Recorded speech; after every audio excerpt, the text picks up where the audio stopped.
sa aking channel Vince Plant TV. So part 3 na po tayo sa ating training na arbor trellis training system to vertical shoot positioning system. So ito na po siya. So unang-una guys, pagdating dito sa kanyang magiging trellis, so puputulin dito. Tapos may tutubo dito na dalawang shoot. So ito yung magiging cordon. Itong dalawang ito, yung magiging cordon natin. So dito yun guys, ito na siya ngayon. Pagkatapos maputol dito, so ang dalawang shoot tumubo, so ito na siya. Ito na ang magiging dalawang cordon.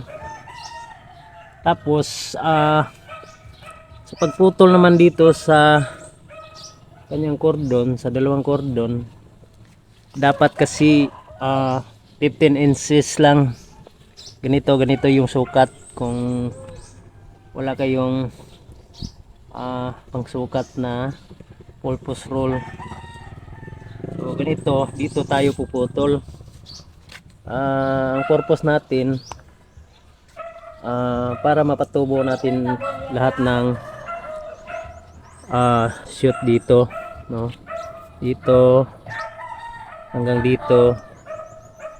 Kasi kadalasan pag katulad nito, example, lagpas po ito sa 15 inches na pagputol. So hindi tumubo dito. Yan ang mangyayari, no? Kadalasan dito tumutubo, dito sa malapit sa kanyang naputulan. Kaya ang solusyon dito, mag-extension tayo, no?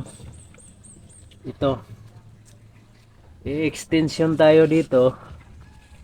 So dito natin patutubuin ulit yung mga shoot. So ang minimum kasi sa protein kin na ititira natin dito is bale 1, 2, 3, 4, 5, 6. So 6 yun. At ang iba ay bale 7 na protein kin yung ititira sa bawat cordon. Guys, kung magtira tayo kaagad ng 7 protein kin, 1, 2, 3, 4, 5, 6, 7. So kapag dito natin pinutol, posible po na hindi na tumutubo dito. So kadalasan dito na tumutubo dito. So ang solusyon dito is yung 15 inches tayo puputol. So 15 inches, so dito puputulin. Yan ang ititira. So dito din 15 inches. So puputulin natin dito. Yan po.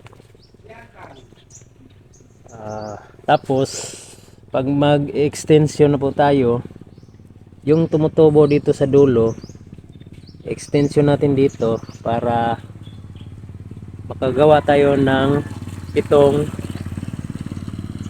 protein kin. So ang distansya sa bawat protein kin, ganyanan mo lang 6 inches bawat protein kin. So nandito po yung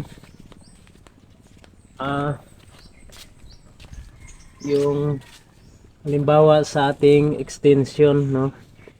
So ito yung last tumubo dito yung shoot. So Dito tayo mag-extension.